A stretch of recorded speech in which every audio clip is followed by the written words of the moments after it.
నమస్తే. వీధుల స్వాగతం. ఎలక్షన్ సమాజం. సికింద్రాబాద్ ఉజ్జాయిని మహాంకాళి అమ్మవారి బోనాలకు సర్వం సిద్ధం. మరి అమ్మవారి టెంపుల్ అలంకరణ కూడా జరిగింది. మరి 21 తారీఖు నాడు వచ్చే 21 తారీఖు రోజు బోనాల జాతర జరుగుతుంది కనుక మరి ఉజ్జాయిని మహాంకాళి టెంపుల్కి సంబంధించినట్టు ఫౌండర్ 7వ వంశస్థుడు షూరిటీ కామేశ్వర్ గారు ఉన్నారు. వారిని అడిగి ఆ టెంపుల్ యొక్క విశిష్టత తెలుసుకుందాం. నమస్తే అండి. నమస్కారం సార్. ఎలా ఉన్నారు? బ్రహ్మాండంగా. మొత్తం చూసినట్టయితే 7వ వంశస్థులు మీరు. అవును. అసలు ఉజ్జాయిని మహాంకాళి టెంపుల్ అంటే దాదాపు తెలియని వాళ్ళు లేరు. కొద్దిగా 2 మాటల్లో ఉజ్జాయిని మహాంకాళి టెంపుల్ గురించి. శ్రీ ఉజ్జయిని మహాంకాళి దేవస్థానం, గంజ్ బజార్, సికింద్రాబాద్. పూర్వము ఇక్కడ లస్కర్ అనేవాళ్ళు ఈ ప్రాంతాన్ని.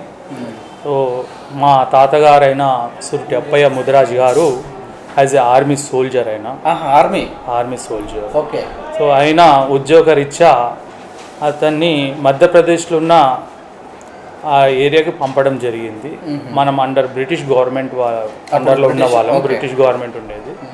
సో ఆ టైంలో బర్మాకు బ్రిటిష్ మధ్య ఒక యుద్ధం అనేది ఏర్పడదు అక్కడ 7వ ఉజ్జయినిలో, మధ్యప్రదేశ్ ఉజ్జయిని. సో ఈయన ఆర్మీ సోల్జర్ కనుక ఈయన అక్కడ ఉద్యోగరీత్యా కంపల్సరీ వీళ్ళొక బిల్టన్ నీడికని వెళ్ళడం జరిగింది. సో ఆనాడు అక్కడ ఏదైతే జూన్ జూలై మాసము వర్షాలు పడుతుంటాయి. సో అప్పుడే కొత్తగా ఏదైనా పంట రావడం కానీ ఏదైనా కానీ వర్షాలు క్రిమికీటాలు కూడా పుట్టడం కూడా ఆ వర్షానికే పుట్టే అవకాశం వర్షాకాలంలో.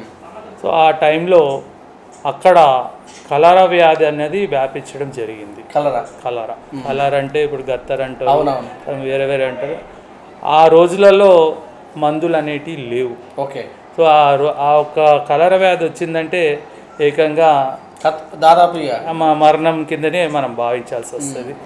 సో అట్లాంటి కలరా వ్యాధి నుంచి ఏదైతే కేవలం ఒక దైవమే మనల్ని కాపాడుతుందని సుర్టి అప్పయ్య గారు మహాభక్తుడు అనమాట, అమ్మవారి మహాభక్తుడు. Okay okay. అక్కడ మొదటి నుంచి కూడా అయినా ఉజ్జయినిలో ఉన్న ఘట్కాళి అని అమ్మవారు 6వ శక్తిపీఠం అక్కడ. ఓకే. ఉజ్జయినిలో మనము అష్టదగ శక్తిపీఠంలో 6వ శక్తిపీఠం. అక్కడ అమ్మవారి యొక్క ఆశీర్వాదం కుడి భుజం పడ్డ ప్లేస్ అది ఆడ. ఓకే. సో అక్కడ ఆయన పొద్దున ఆయన కార్యక్రమం అంటే ఉద్యోగంలో పోవడము ప్లస్ అక్కడ అమ్మవారిని ప్రార్థించడము ఇవన్నీ కంటిన్యూ అవుతుంటే ఈ ఆఖరికి మనము యుద్ధం అనేది ఓడిపోయే స్థితికి వచ్చింది. అంటే మన సైనికులు మొత్తము ఇటు కలరా వ్యాధి నుండి కానీ అటు యుద్ధం నుండి కానీ రెండు రకాలుగా మనము ఈ రకంగా ఉండడానికి ఇక కేవలం మనకు అమ్మవారి యొక్క దిక్కు అనేసి అమ్మవారిని ఆయన ప్రార్థించడం జరిగింది. సో ఆయన అమ్మవారు సాక్షాత్ అతనికి దర్శనం ఇచ్చారు ఆ నాడులో.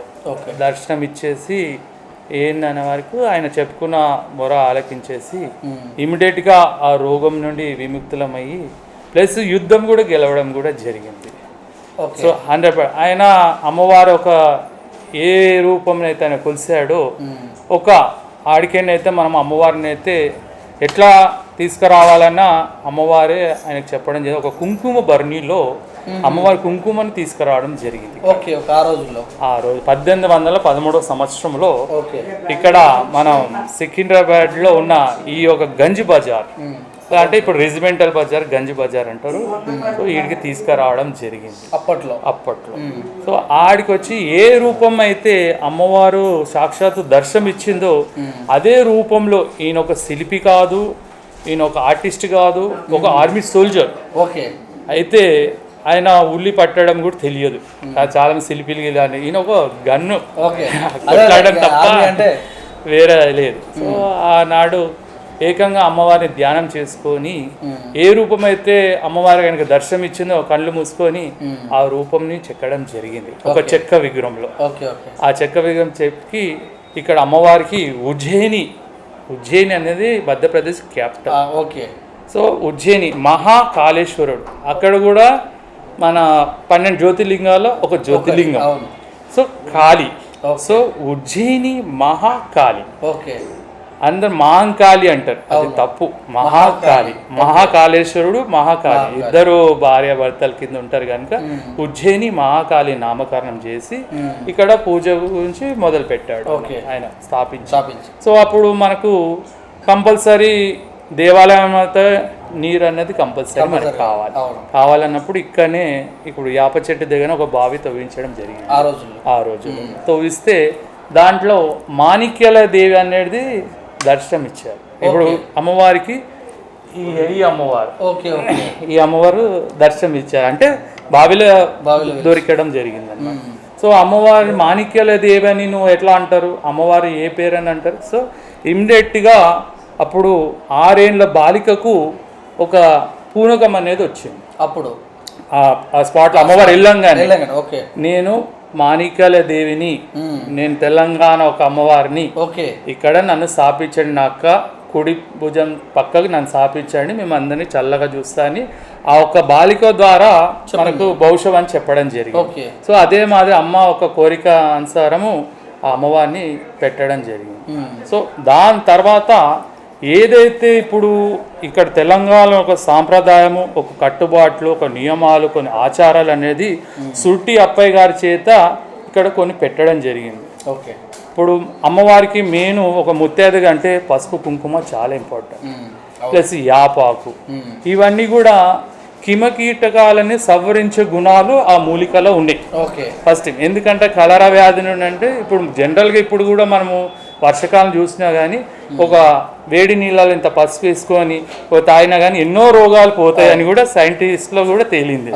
సో ఆ రకంగా తేలుతూ ఆయన కొన్ని కార్యక్రమాలు పెట్టాడు. ఇక్కడ ఒక బోనాలు అన్న జాతరకు ఏమేమి ఉంటాయి ఇక్కడ ముఖ్యంగా చూసుకుంటే ఆ జాతరలో 42 కుల వృత్తులతోటి జాతర జరగడం జరిగింది ఆ రోజు. 42 కుల వృత్తులు అంటే దాంట్లో కమ్మరి కావచ్చు, కుమ్మరి కావచ్చు, వడ్రంగి కావచ్చు, కంసాలి కావచ్చు, చాకలి కావచ్చు, ఇట్లా ఇది మాదిగా వాళ్ళు కూడా కావచ్చు. సో వాళ్ళందరికీ ఇప్పుడు కూడా మనము అట్ ప్రెసెంట్ ఇంత టెక్నాలజీ వచ్చినా కానీ ఇప్పుడు మన ఊర్లలో కూడా చూసినా కానీ మాదిగలకు ఆలయ ప్రవేశాలు లేవు కొన్ని దగ్గరలలో, మీకు తెలియనిది ఏమో. సో ఆనాడే అంబేద్కర్ అంటే మధ్యలో ఆఫ్టర్ వచ్చి కానీ ఈయన అప్పుడే మనమంతా దైవం అందరూ సమానులమే, అంతా ఒకటి అన్న భావనతో దేవాలయానికి అప్పుడే వాళ్ళకు ప్రవేశం ఇచ్చారు. వాళ్ళకు కొన్ని సాంప్రదాయ పద్ధతిలో కొన్ని డ్యూటీస్ అలాట్ చేస్తారు వాళ్ళకు. ఆ డ్యూటీస్ అనేది అంటే ఇట్లా జాతరలో కొన్ని భాగాలన్నమాట. ఇప్పుడు అమ్మవారికి ఆషాఢ అయిన అమావాస్యలో ఆదివారానికి ఘటం అనేది ఒక ఆచారం అనేది ఉంది. ఘటము అంటే అమ్మవారికి ఒక రాగి చెంబుతోటి అమ్మవారి ఒక రూపాన్ని పెట్టేసి అది యాపకొమ్మలతోటి పూల అలంకారంతో చాలా నిండుగా చేసి అమ్మవారిని వీధికి తీసుకెళ్తుంది. అది తీసుకోవడానికి కారణం అంటే కొన్ని పులిమేరలు అనేది సెట్ చేస్తారు వాళ్ళు. ఈ ఏరియాకు ఈ రోజు పోవాలి, ఈ ఏరియాకి గట్ట ఒక 13 రోజులు వెళ్ళొస్తుంది అనమాట అమ్మవారు. సో దాంట్లో ఏంటంటే మెయిన్ ఇప్పుడు దేవాలయంలో రాని భక్తులు కొంతమంది ఉంటారు. దాంట్లో వృద్ధులే తీసుకోండి, వికలాంగులే తీసుకోండి, గర్భిణులే తీసుకోండి, ఇంకా ఏ రకంగా బాధలతో పడుతున్న వాళ్ళు దేవాలయానికి రాని కొంతమంది సమయం లేనప్పుడు కూడా రాలేకపోతారు. అట్లాంటి వాళ్ళకు కూడా ఈ అమ్మవారు స్వయంగా వెళ్ళి వాళ్ళకు దర్శనం ఇస్తుంది అనమాట. వాళ్ళు స్వయంగా ఆ రోజు ఏ రోజైతే అమ్మవారు వస్తుందో ఆ ఏరియాకు సంబంధించినంత ఇల్లు శుభ్రం చేసుకోవడము, యాపతో తోరణాలు, మామిడి పసుపు కుంకుమతోటి కడపాలుకోవడం ఇలాంటి చేయడము. అది తీసుకుంటే కొన్ని ఏమైతే కొంతమంది దేవాలయానికి వచ్చి కొన్ని దుష్టశక్తులు పోతాయండి, కానీ కొన్ని ఇంట్లలో కూడా దాచుకున్న దుష్టశక్తులు ఉంటాయి. సో అమ్మవారిని లోపల అంటే వాళ్ళ ఇంట్లో ప్రవేశం తీసుకొని అమ్మవారికి ఒడి నింపుతూ అమ్మవారి పూజా కార్యక్రమం అవన్నీ చేస్తుంటే ఆ దుష్టశక్తులు అమ్మవారు వచ్చిన ఇంట్లో కూడా నిలవకుండా పారిపోయి ఉంటే వీళ్ళకు 100% వీళ్ళకు మేలు జరిగే ఇది ఉన్నది కనుక ఈ యొక్క కార్యక్రమం కూడా ఆయన ఘటం రూపంలో పెట్టడం జరిగింది. సో ముఖ్యంగా ఇది అయిపోయిన తర్వాత మేము నువ్వు పోయి కూడా నివాసులం అనమాట. మేము ఫస్ట్ అక్కడనే ఉండేవాళ్ళము.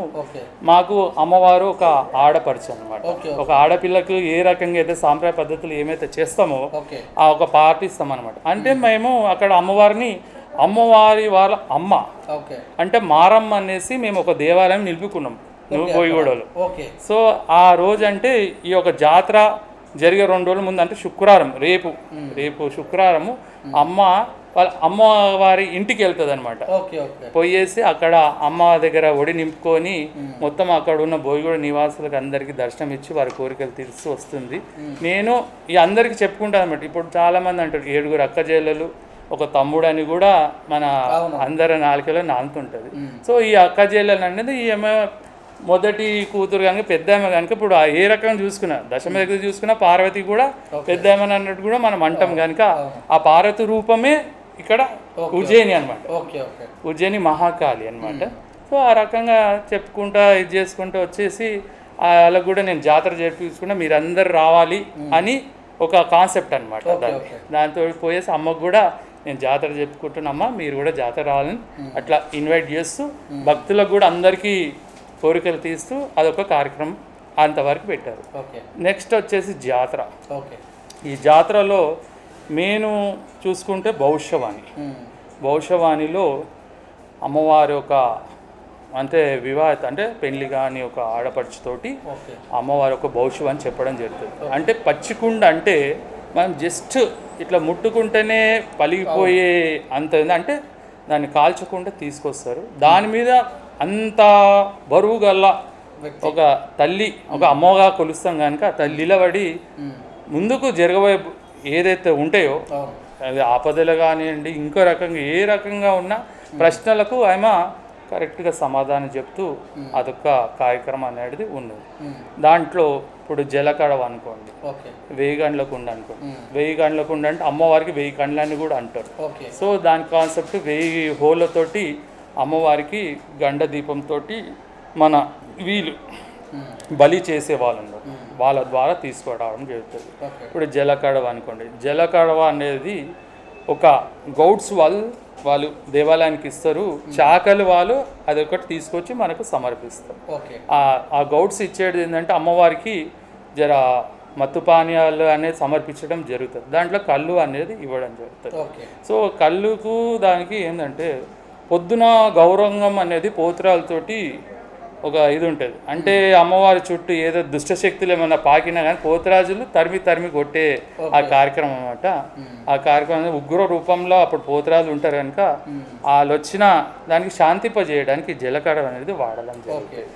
దాని తర్వాత ఇది ఒకటి ఏదైతే మనం భవిష్యత్తుని కింద మేము పెడతాం కదా గతంలో ఇక్కడ చాలా ఇవి బలిచ్చేవాళ్ళు అనమాట. ఇటు దున్నపోతులు కానీ మేకపోతులు కానీ కోడి పుంజులు ఇలాంటివన్నీ 1926 వరకు అదైతే కార్యక్రమం కొనసాగింది మా దేవాలయంలో బలిచ్చే కార్యక్రమం.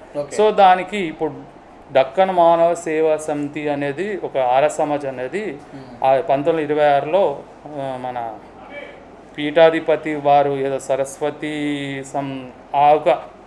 వాళ్ళు వచ్చేసి ఇట్లా జీవహింస చేయకూడదు దీనికి అవి కూడా జీవులే అవి కూడా ప్రాణులే మీరు వరకు దానికి మా నాన్నగారైన తాతగారు సురుటి కిష్టయ్య ముదిరాజ్ ఆయనతో ఒక కమిట్మెంట్ అనేది జరిగింది. ఏందని చెప్పనా సరే దున్నపోతు బదులు గుమ్మడికాయ బలి ఇవ్వడం సో సోరకాయ బదులు మేకపోతు బదులు సోరకాయ అనేది ఇక కొబ్బరికాయలు అంటే కోడి పుంజులు ఇవన్నీ దానికి ఏంటంటే ఇట్లా ఆల్టర్నేటివ్ చేశారు. సో ఆ కార్యక్రమం అనేది ఇది ఉంది. కానీ మేము సురుటి వంశస్థులు ఏదైతే ఉన్నామో నీటికి ఆ కార్యక్రమం అనేది మేము లోక కళ్యాణం కొద్దీ మేమైతే ఈ జాతర సందర్భంగా కానివ్వండి జాతర అయినా మేము శ్రావణంలో కూడా భారెత్తున కూడా అమ్మవారికి శాంతింప చేసే ప్రోగ్రాం మా ఇంట్లో నెరవేరుస్తూనే ఉంటాం మేము. ఇదైతే దాంట్లో అదొక కార్యక్రమం అనేది నీటికి ఇది అవుతూనే ఉన్నాయి. గత ఈ యొక్క బోనాలు అనేది ఎప్పుడైతే చాలా వెలుగులకు రావడం అంటే గతంలో జాతరలు జరుగుతూనే ఉన్నాయి. ఆ జాతరకి ఏమి ఇది లేదు. కాకపోతే మన తెలంగాణ రాష్ట్రం రావడం చేత ఈ యొక్క బోనాలు అనేది మన సాంప్రదాయము మన ఒక వేరేనే మనకు వాళ్ళకి వీళ్ళకి ఇది లేదంటూ మన సీఎం గారు చంద్రశేఖర్ గారికి నేను కృతజ్ఞతలు చెప్పుకుంటాను. ఈ యొక్క బోనాల జాతరని ఒక స్టేట్ ఫెస్టివల్గా డిక్లేర్ చేస్తూ ఒక ఫండ్ అనేది కూడా రిలీజ్ చేశారు వాళ్ళు. ప్రతి దేవాలయానికి ప్రభుత్వ తరఫు నుండి అంటే కొన్ని ఏరియాలలో కూడా మన చిన్న స్లమ్ ఏరియాస్ ఉంటాయి వాళ్ళ ఇంట్లోకే సరిపోతుంది దేవాలయానికి పెట్టే స్తోమత వాళ్ళ దగ్గర ఉండదు. సో అట్లాంటివి కూడా ఆయన థింక్ చేసి ఆ ఒక ఫండ్ని అట్లా ఇచ్చేసి ప్రతి దేవాలయానికి ఒకటి ఇవ్వడం జరిగింది. అదే మాదిరిగా మా దేవాలయానికి కూడా గత 3 సంవత్సరాల నుండి గవర్నమెంట్ ఫండ్ అంటే మాకు దాదాపు ఒక 70 లక్షల వరకు ఖర్చు వచ్చిన ప్రభుత్వం ఎంతో అంత లాస్ట్ ఇయర్ ఒక 12 లక్షలు ఇవ్వడము, ఈసారి ఇంకో 15 సంథింగ్ ఏదో వచ్చినా దేనికో దానికొకటి వాడడం జరుగుతుంది. సో దాని మేము భక్తులు కూడా ఇంకా మెరుగైన సేవలు అందించడానికి కూడా అది మాకు తోడ్పడుతుంది. నిత్యం జనాలు ఇంతమంది వస్తుంటారా లేకపోతే ఏమైనా స్పెషల్గా ఈ బోనాలు అప్పుడైనా ప్రతిరోజు? ఈ నిత్యం అయితే అమ్మవారికి 3 దినాలు బాగా స్పెషల్గా వస్తారు భక్తులు. శుక్రవారము, మంగళవారము, ఆదివారం పర్టికులర్గా వస్తూనే ఉంటారు. పైగా ఈ చుట్టుపక్కల ఉన్న వ్యాపారస్తులు ఒక సెంటిమెంట్ అన్నమాట. అమ్మవారిని దర్శించిన తర్వాతనే వాళ్ళు షాప్ ఓపెన్ చేస్తారు. అమ్మవారికి అనేది ఆ రోజు జరిగిన ఇన్కంలో సంథింగ్ ఒక పర్సెంటేజ్ చేసి ఒక గల్లలాగా వేసుకుంటారు. జాతరలో వచ్చినాడు అవి సమర్పిస్తారు అనమాట వారు. అదొకది ఇదనమాట. అందుగురించి అమ్మవారు ఇక్కడ అందరినీ ఒక చల్లగా చూస్తుందని వాళ్ళకు చాలా నమ్మకం. దాంతో వాళ్ళు కూడా ఆ రకంగా ఇదవుతారు. సో ఈ 3 ఏళ్ళ నుండి మాత్రమైతే ఈ జాతర అయితే కంపల్సరీ ఆనాటి నుండి ఈనాటి వరకు కూడా జాతర బ్రహ్మాండంగా జరుగుతుంది. సో ఇప్పుడు తెలియని వాళ్ళకు కూడా తెలుస్తుంది. ఇప్పుడు దేశ విదేశాలకు కూడా అసలు బోనాలు అంటే ఏంటి అనేది వాళ్ళు కూడా అర్థమైంది. అక్కడ కూడా మన తెలుగు వాళ్ళు కూడా అక్కడ బోనాలు జరుపుకోవడం కూడా మనము మీ ఛానళ్ళ ద్వారా చూడడం జరుగుతుంది. సో అది చాలా సంతోషమైంది. అది మీకు కూడా మేము థ్యాంక్స్ చెప్పాలి. సో ఈ బోనాల గత సంవత్సరం చూస్తే దాదాపు మాకు రికార్డు ప్రకారంగా మాన్యువల్గా మేము మొత్తం సిస్టమ్ పెట్టేసి చూస్తే 35 లక్షల వరకు దర్శించుకున్నారు మాకు అంచనా. 35 లక్షలు బోనాల పీరియడ్లో. ఈసారి మాత్రమైతే ఇంకొక 10 లక్షలు పెరిగే అవకాశం ఉంది. దానికి సరిపడేది కూడా మేము ఒక స్పెషల్గా బోనాల గురించి ఫస్ట్ ఒక్కటే లైన్ ఉండే, ఇప్పుడు ఇంకో లైన్ కూడా ఏర్పాటు చేయడం జరిగింది. ప్లస్ ఈ వృద్ధులకు కానీ వికలాంగులు కూడా మన మొబైల్ వెహికల్స్ కూడా పెట్టడం జరిగింది. ఇంకోటి ఏదైతే మన డోనర్స్ ఉంటారో వాళ్ళకు ఒక పాసుల ద్వారా తొందరగా దర్శనమయ్యే విధంగా కూడా అది కూడా మేము సెట్ చేసాము. మీకు కావాల్సిన హెల్త్ డిపార్ట్మెంట్ కానివ్వండి, మన మున్సిపల్ డిపార్ట్మెంట్ కానీ, ఎలక్ట్రికల్ డిపార్ట్మెంట్, ఆల్ డిపార్ట్మెంట్స్, ఈ జాతర ఆల్ డిపార్ట్మెంట్స్ మొత్తం వాళ్ళకి శాయశక్తులుగా వాళ్ళు కష్టపడి ఈ ఒక జాతరని సక్సెస్ చేసే విధంగా మాతో అన్ని విధాలుగా మాకు సహకరిస్తారు. ఆ డిపార్ట్మెంట్ వాళ్ళకి మీ ఛానల్ ద్వారా వాళ్ళకి ధన్యవాదాలు చెప్తున్నాను. విఐపీలు ఎవరెవరు వచ్చే అవకాశం ఉంది? ఇంచుమించు విఐపీస్ అందరు వస్తారు. టోటల్ సీఎం గారికి చూసుకున్నా ప్రతి మంత్రులు, ప్రతి శాఖ వాళ్ళు, ప్రతి డిపార్ట్మెంట్ ఒక హయ్యర్ ఆఫీసర్స్, వాళ్ళ ఫ్యామిలీస్ అందరూ దర్శించుకోవాలి. ఎందుకంటే ఆ రోజు ఈ యొక్క 15 రోజులలో అమ్మవారు ఒక అపూర్వమైన ఆ రూపంలో కళ వస్తుంది. ఆ కళను చూసేసి వాళ్ళు ఎట్లా దర్శించుకోవాలి, అమ్మవారిని ఎట్లా ఇది చేసుకోవాలి. చాలామంది ఇంకోటి నమ్మకం ఏంటంటే ఈ ఒక ఆషాఢ మాసం అమ్మవారిని దర్శించుకుంటే మాకు కోరికలు కూడా తొందరగా నెరవేర్చాలని కూడా వాళ్ళకు ఒక నమ్మకం ఉంటుంది. అలాంటి భక్తులు ఎవరైనా వచ్చారా మామూలుగా మేము అనుకున్న కోరికలన్నీ నెరవేరినాయి? చాలా మంది ఉన్నారు, చెప్పుకోదలుచుకునే లేదు. మీరు కూడా ప్రతి భక్తుని అడిగినా కానీ మీకు ఇదే సమాధానం వస్తుంది. అమ్మవారు చాలా చల్లని చూపు తల్లి, అడిగిన వాళ్ళ కోరికలు తీర్చే కల్పవల్లి. సో ఈ రకంగా అమ్మవారు ఒక మహాశక్తి గల అమ్మవారు కనుక ఈ యొక్క భక్తులు వచ్చే దీన్ని బట్టే మీరు తెలుసుకోవాలా ఎందుకు ఇంత అమ్మవారికి ఈ యొక్క పేరు ప్రతిష్ట ఎందుకు ఇంత బాగా వస్తుంది, ఎందుకు ఇంత భక్తులు ఇంత పడి ఇదవుతారు. సో దీన్ని బట్టి మనం ఏంటంటే వాళ్ళ కోరికలు తీరుతున్నాయి. ఆ రకంగా అమ్మవారికి ఏదైతే వాళ్ళు సమర్పించుకుంటారో ఆ సమర్పించిన దాంతో ఇది. ఇంకా ముఖ్యమైనది ఏంటంటే గత సంవత్సరము అమ్మవారికి ఇదే నేను కోరికల విషయం చెప్పాను కనుక అమ్మవారు ప్రతి కోరిక తీసి వాళ్ళకు ముక్కు పోగు కానీ ఏదైనా కానీ బంగారు వస్తువుల్లో అమ్మవారికి ఉండిలా సమర్పించడం జరుగుతుంది. సో ఆ సమర్పించిన గోల్డ్ని మేము ఒక మంచి ఉద్దేశంతో అమ్మవారికి ఒక బంగారు బోనం చేయించాలని ఒక సంకల్పించుకున్నాము. దానికి మన దేవాదాయ శాఖ మంత్రివర్యులు కానివ్వండి, మన లోకల్ మంత్రివర్యులు తలసాని శ్రీనివాస్ యాదవ్ గారండి, మా ఏరియా కార్పొరేటర్ ప్లస్ మా ఈఓతో మేము కూడా అందరము మంచి కృషితోటి ఆ ఒక ప్రోగ్రామ్ని సక్సెస్ చేస్తూ ఆ బోనం అనేది గిన్నిస్ బుక్లో రికార్డు ఎక్కడం కూడా జరిగింది. ఈ యొక్క బంగారు బోనం ఎక్కడ లేదు.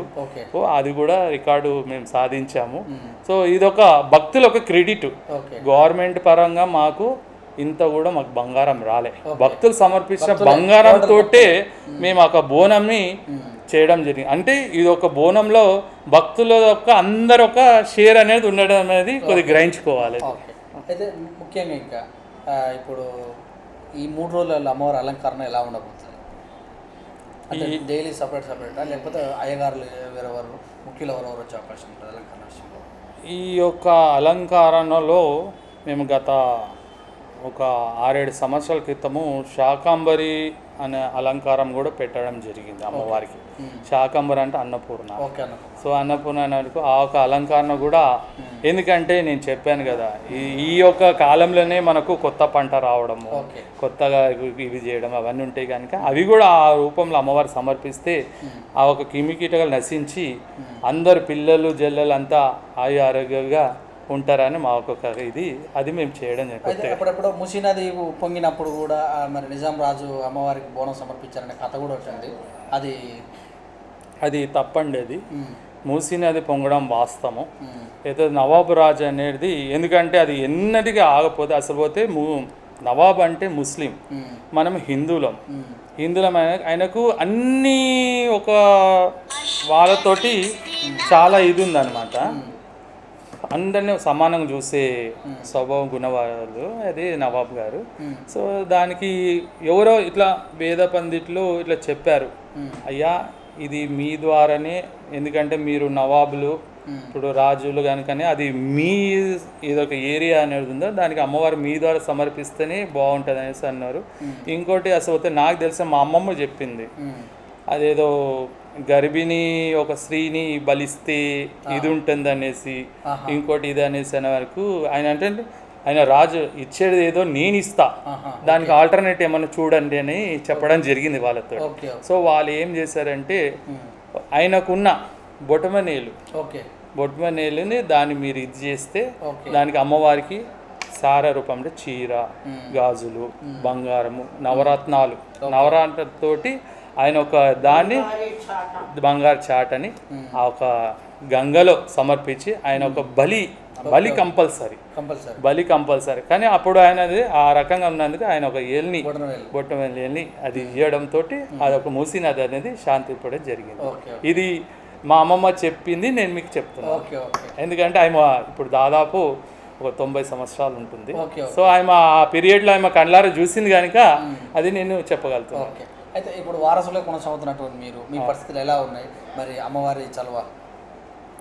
ఈ పరిస్థితి అంటే మాకు 1813 సంవత్సరం నుండి సురిటి అప్పయ్య, ఆ తర్వాత వాళ్ళ కుమారుడు సురిటి సంజీవయ్య, ఆ కుమారు తర్వాత సురిటి లక్ష్మయ్య, దాని తర్వాత సురిటి కిష్టయ్య, దెన్ మా తాతగారు అయిన సురిటి లక్ష్మయ్య. వాళ్ళ మా సురిటి లక్ష్మయ్య వరకు కూడా మాకు ఈ దేవాలయంలో మేము ఫౌండర్ ఫ్యామిలీ కనుక మాకు ఒక 1/3 షేర్ ఉండే టెంపుల్లో. అంటే మా ఒక ఉండే సపరేట్ మా ఒక టోటల్ దాంట్లో మాకు సపరేట్ ఉండే. ఇప్పుడు ఏదైతే ఎన్టీ రామ పీరియడ్ 1983లో ఆయన హెరిటరీ రైట్స్ అనేది తీసేయడం జరిగింది. వారసత్వం అనేది తీసేసి దాని ఏం చేశారంటే ఫౌండర్ ఫ్యామిలీగా డిక్లేర్ చేశారు. ఫౌండర్ ఫ్యామిలీ హెరిటేరియన్నే అదే ఫౌండర్ ఫ్యామిలీ అనే, కాకపోతే ఇట్లా తీసి ఇట్లా పెట్టారు. కానీ కొంతమంది ఏం చేస్తారు మళ్ళీ దెన్ కోర్టుకు వెళ్ళేసి వాళ్ళు తెచ్చుకోవడం జరిగింది. మాకేమో కొద్దిగా ఆర్థికంగా కూడా మేము వెనుకోకుండా చేత, ప్లస్ మాకు కూడా అందరూ రాజకీయ వ్యక్తులు కానీ ఇక్కడ లోకల్ పెద్ద మనుషులు ఎవరు కూడా మాకు సహకరించలేదు.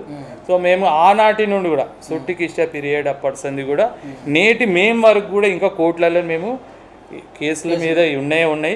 ఆ కేసు ఒక ప్రతిఫలం అమ్మవారు మాకు అనుకూలంగా ఇస్తుందని కూడా మేము భావిస్తున్నాము. సో దీన్ని కూడా గవర్నమెంట్ కూడా ఒకసారి మా మీద కూడా కొద్దిగా చలవ తీసుకొని మా ఒక ప్రాబ్లమ్స్ కూడా అర్థం చేసుకొని ఏదైతే గతంలో అయితే మాకు పూర్వ వైభవం అయితే ఉందో మళ్ళీ తిరిగి ఇవ్వాలని కూడా మీ ఛానల్ ద్వారా ప్రభుత్వాన్ని నేను కోరుకుంటున్నాను. ఇప్పుడు మరి మీ తరపున ఏమన్నా ఆ రోజు బోనం రోజు స్పెషల్ అలంకరణ ఉంటుందండి. మేము ఫస్ట్ అమ్మవారికి ఘటాల ఊరేంపు నాడు మేము అమ్మవారిని ఆడపడుచుగా భావిస్తాము. ఇప్పుడు ఇంత మొదలు చెప్పాను.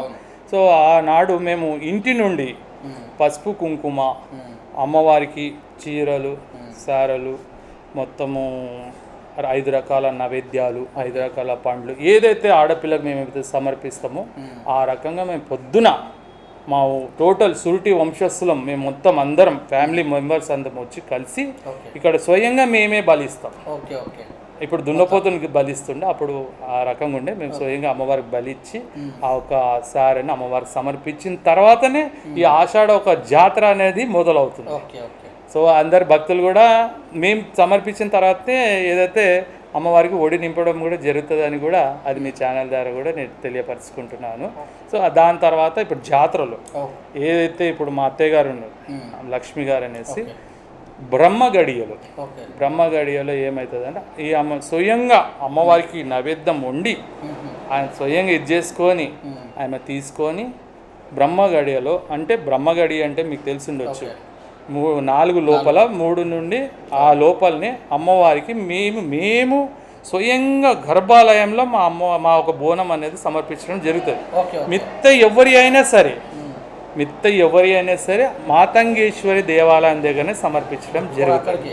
ఇక్కడ ముంగట మాది కేవలం మా ఒక్క బోనం మాత్రమే అమ్మవారికి మెయిన్ ఉజ్జయిని మాణికాల అమ్మవారికి సమర్పించడం జరుగుతుంది. అయితే ఇప్పుడు మధ్యప్రదేశ్ నుంచి వచ్చినటువంటి అమ్మవారు మరి అక్కడ లేనటువంటి బోనం మరి తెలంగాణకు వచ్చేసరికల్లా బోనాలు అనేది వచ్చింది అంటే ఎట్లా ఈ ఏర్పాటు?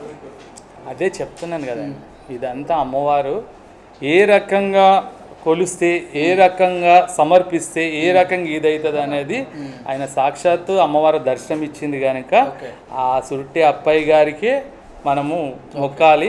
ఆ ఒక సాంప్రదాయాన్ని మన కేవలం మన తెలంగాణ దానికే అంకితమైంది. Okay, thank you sir, thank you very much. Thank you very much. చక్కటి విశ్లేషణ అమ్మవారి గురించి తెలియజేయడానికి మీకు thank you very much sir. ఇదండి మరి 7వ వంశస్థులైన సూరిటి కామేశ్వరరావు గారు అమ్మవారి ఉజ్జయిని మహాకాళి అమ్మవారి గురించి విశేషత గురించి వాళ్ళ వంశపరంగా వస్తున్నటువంటి సంస్కృతుల గురించి చక్కగా వివరించారు. చూస్తూనే ఉండండి విత్ న్యూస్. కెమెరామ్యాన్ క్రాంతితో మీ సురేష్ దాంట్లో.